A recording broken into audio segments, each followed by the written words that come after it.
In the last few years MOT, our motorhome, a Fiat Ducato Hymer B564 1998 plate, has always come up with an advisory of the brake lines either corroding or some sort of residue on them. So I think it's about time I sorted that out, because it looks like it's getting worse. Now this is something I'm not looking forward to. And the reason I'm not looking forward to it is because I've replaced brake lines before on my car, I don't know, 20, maybe 30 years ago.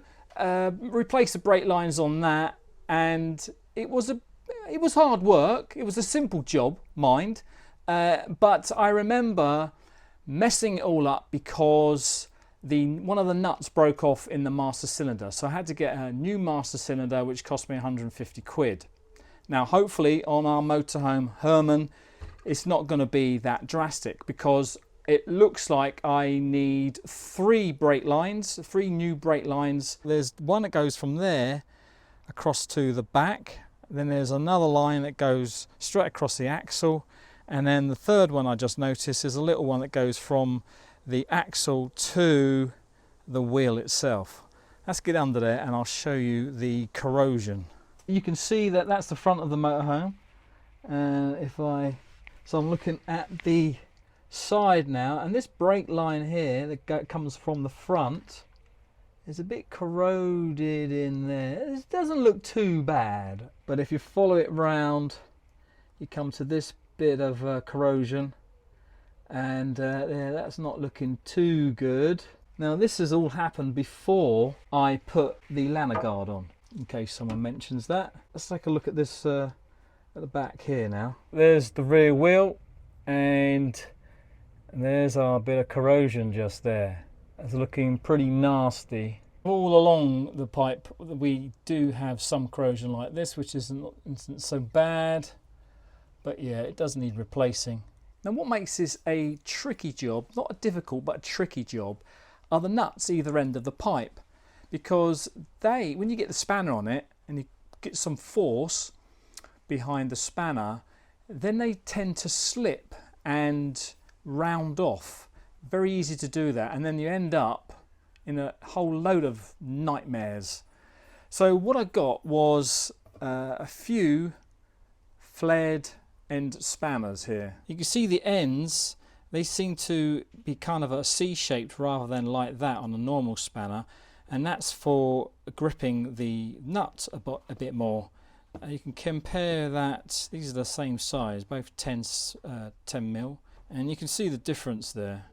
Work started on these brake lines a few weeks ago when I got under there, had a look round and sprayed up those nuts with penetrating fluid and give them a little brush as well. Doing the brake lines requires a certain set of tools, and of course you need a copper piping as well.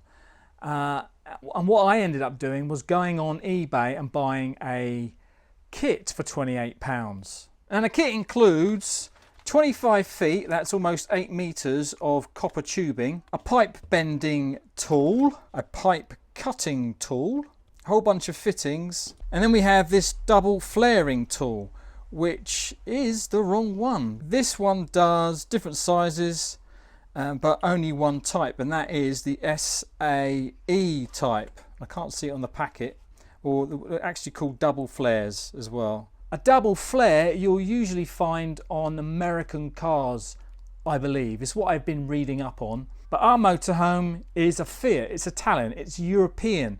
Europe, and when they manufacture their cars, uses an ISO or DIN or DIN type flare, which is a bubble flare. So this is pretty useless. Shouldn't have bothered with this. And also I have made a couple of flares just to get some practice in, and they look awful. They're all a bit crooked. This is not a good tool. If you saw these for sale, try and steer clear. So knowing that, I got back on the internet and I purchased this. This is supposed to be a DIN flaring tool, but when it arrived it actually says on it SAE. All the images on the eBay shop were all wrong, and even the description was wrong, so you want to watch out for that. This cost, I think it was like £20, 24, £25, which is, again, is very cheap, but I think to get something decent, you've got to be paying around about £100, around about that figure, which for me, that is way out of my budget. I only need to do 4, maybe 6 flares. So for that is like, it's a lot of money for just that amount of flares. Well, this got me thinking about, well, how am I going to do my brake lines without the tool, but also on the cheap? Well, I thought about this and I come up with the idea of taking my made up brake lines and then just giving them to a garage, local garage, so they can do the flares for me, or maybe even do the bending for me as well. I got a quote, although I think there was some confusion from one garage. They wanted £30 a pipe, and I think he was also quoting me for the copper, which you didn't need to do. So that is one option. However, I got speaking to a subscriber named Darren, or Daz, and he's offered to come round tomorrow and help me do my brake lines. So that's what we're going to do. He's a mechanic and he's got the tools. So that's what we're going to do. The last tool I bought was a brake bleeding kit. This is an automatic hydraulic brake and clutch bleeder kit. Basically, you only need one person. Normally you need one person to actually do the bleeding and the other person to put their foot on the brake to pump the fluid through. But this one will do it all for you because it connects to a tyre, and the air pressure in the tyre pushes the fluid along the line. It's the following day, and my mechanic friend, subscriber, viewer called Daz has kindly come round, and he's brought his flaring tool, which fits in the vise just there, and we've been making flares. Not the things you wear on your for trousers, not in the 70s now, but we made some, and I just want to show you the difference. Remember this is what came in the kit. Now this actually made these 2 flares. They're supposed to be double flares, or SAE, and you're not going to catch that on camera, but they're just rubbish. They're not even, they're a bit jaggedy. Look at that looks awful. And it took ages to line them up to make these pipes. So don't use one of these. Now what we have managed to do are an ISO and the DIN, so these are the 2 bubble flares, and an SAE, which is what these are supposed to be. So let's look at the SAE, or double flare, and it looks like, well, I can only describe it as a trumpet. Imagine the end of a trumpet looks like that, whereas an ISO, which is a bubble flare, looks more like a cone, and it's coned at the top and the bottom. Now the DIN, now I think this is what is on Herman, but we still need to make sure. Looks like the ISO, but the bottom of it is actually flat. See that? And line them up together, you can see the difference now. First thing we've done is put a middle finger on top of the brake reservoir. Now the idea of that is to try and reduce the amount of fluid that's actually going to be dripping out of the pipe when we make that brake. I guess all that's going to do is make a bit of a vacuum in there. Using my 2 spanners here, I've got a 13 for this side. Now we've worked it out that this must be an SAE, like the trumpet flare, a double flare, looks like a trumpet, and this has got to be the DIN. So they actually mate in the middle there, and we could tell that because of the connections. Well, I couldn't. All the joints were really tight, and all I was thinking of was don't slip them round the nuts. Good job I had the flared spanners. Ooh. Right, moving a bucket underneath.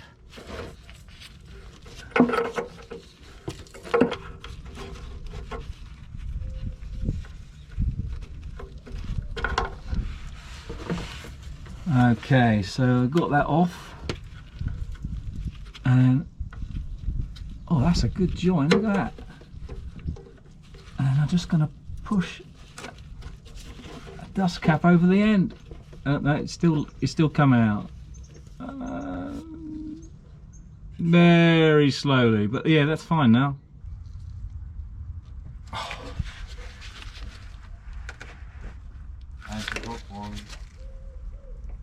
Oh, it's moving, but the pipe's moving as well. Doesn't matter. Is this going to be changed? God, that's a tight one. There you go. Just moving it backwards and forwards to loosen it up a bit more. Oh, it's much easier now. Right, that is out of there. Now all we had to do was unclip the pipes from the chassis. Nice one. So you just put the screwdriver in there and then give it a twist and then... Oh, that's easier than... That's much easier than what I was thinking. Give it a twist and then just pull the pipe out. Nice. Right, last clip. There you go. That is it. If you're enjoying this video, why don't you give it a thumbs up? We do a lot of travel vlogging in our motorhome, and so why don't you give it a subscribe if you're into that sort of thing. I'm just trying to line up my camera. It's ridiculous, isn't it? Better off this side. Better off coming around here. Honestly. No, that's it. I can see them. You won't be fighting with that axle beam. The ads are still going to do it. Give it a tap. Don't know. Just give it a sharp. Maybe I can get another spanner on there to stop it from moving. Go on. No, it's going to be a problem. Rather than risk damaging the mounting or the joint, we used a pair of mole grips to hold onto it. Oh, there you go.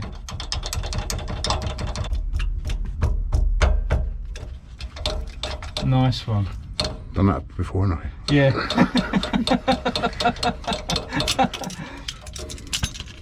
Right. Yeah, you keep working them and then they'll come off. At least we haven't had a rounding off of the brake pipe. All yours. The end is in sight, Ad. We're not even halfway yet. What do you mean? Ah, you've only got 2 others to do. Oh, I see. Yeah, getting off the Wheel cylinders. the stressful part, I suppose. No. The tricksy part. That bit doesn't move, so it just comes undone. So I've been scrambling underneath there for about an hour now, and I've managed to get all the brake pipes off, the ones that I think are rusty. And this is the one, this long one here. It goes from the front to the back, and I can see there's a few spots of rust, but let me show you how bad they are. So that one isn't too bad. If you can follow the pipe down, you've got another one just there. So this one isn't too bad really. So the smaller pipe, there's the rusty spot I noticed the other day. But the problem one, the really bad one, is the one that goes across the back axle. But look at that there, that looks nasty. So that, we think, is an MOT failure. And I noticed that where it's rusty is mainly where all the clips are. So that must hold on to, those clips must hold on to moisture or something, and then it just eats into the pipe. And that is the flared end of that's just come off the motorhome. And to me, I think that is the DIN bubble flare. It's got a flat bottom and a domed top. Our next job is to make up some new pipes. First thing we're going to do is use a piece of string to measure the length of pipe, and then we can cut our new pipe to that length. So here we are, cutting the pipe. And you don't go too tight, you just take a little bit at a time. Otherwise you're on risk of collapsing the pipe, damaging it at the cut. Now we're just using the end of a drill bit to get rid of the burr at the end. Nice, very good. Okay, what I'm going to do is show you how to make a brake pipe flared end using this tool. This is more of a professional tool. I've had it for many years. First things first, we get our pipe, we straighten it out. We insert it in the clamp, and we have to make sure that the pipe is flush with the end of the clamp. And so what I do is I line it up, and as we can see in the second shot, we line the pipe up with the end. We then lock it off, and now we go for a DIN fitting, which is the flat and the dome. So one simple move and it's done. We take the clamp off. Yeah, great. Not forgetting putting the ends on. And they've got to go opposite ways. Otherwise that would be embarrassing.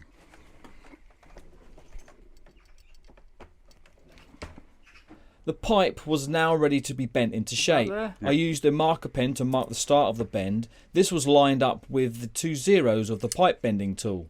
The bending tool has degrees on it, so you know how far to bend for a 90-degree angle, for example. The pipe's quite forgiving, see? You can move it around a little bit. We are working backwards. We're working backwards because if we fitted the first pipe in, which is near the front, then the fluid will start running down there. So we don't want to do that. So we're working backwards. So that the one at the front will be fitted last. So we've got one brake pipe here. This is the one that was really rusty. And then we have this little one here that goes to this wheel. Now all we need to do is make and fit the last brake line. We're almost done. Right, we're fitting the last brake line now, and it's just a matter of screwing it in both ends and then clipping it in. Oh, that went in very easy. Good. And these are 11mm spanner. You might have to move.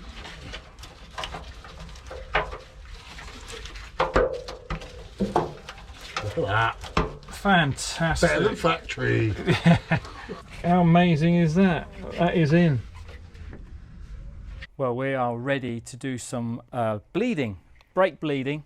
So how this kit works is that you get loads of caps, and you need to find the right one that fits onto your reservoir, and comes down here to the bottle, which is filled up with brake fluid, .4 in this case, synthetic, and that basically is attached to a low inflated tyre. So we apply pressure from the tyre, that'll put pressure in there and force it into there. It shouldn't overflow because the cap's on it.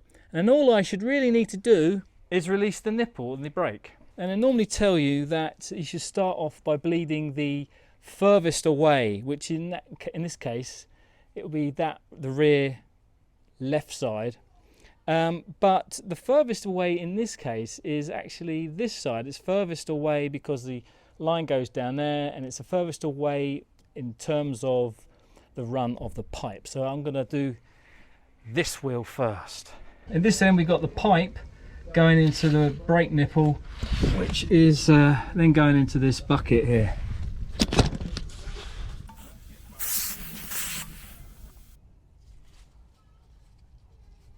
Here comes the brake fluid. Here it is coming through. Oh, here comes some air now. Here we go. We then tested the brakes and they felt great. Feels all right. Holding it down. So that's it, all done within a day, including a pub lunch. It's the following day and I'm just underneath the motorhome checking whether or not we've got any leaks. It's not great news. We do have a leak.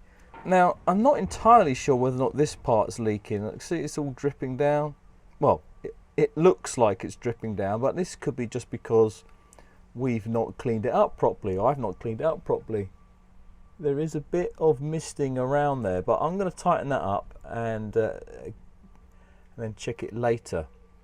But here it's definitely leaking both sides, so I need to tighten that up. I'll just wipe brake fluid over my face. So I tightened up all those places where it was leaking. I've now rebled the brakes and also cleaned up the area, so I know for sure tomorrow whether or not it's still leaking.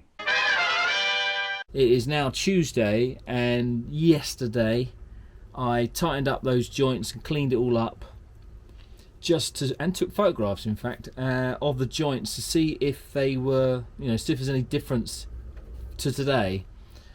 See if they've actually if they've leaked any more, and they haven't. So thumbs up to me, I think. If that helped you, why don't you give it a thumbs up and subscribe. Until next time, thanks for watching. Goodbye.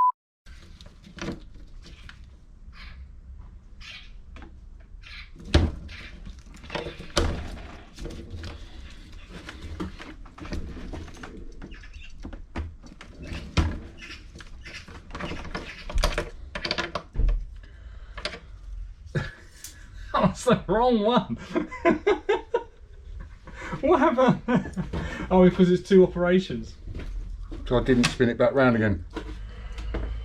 Oh, you plum. Good job I bought plenty of pipe.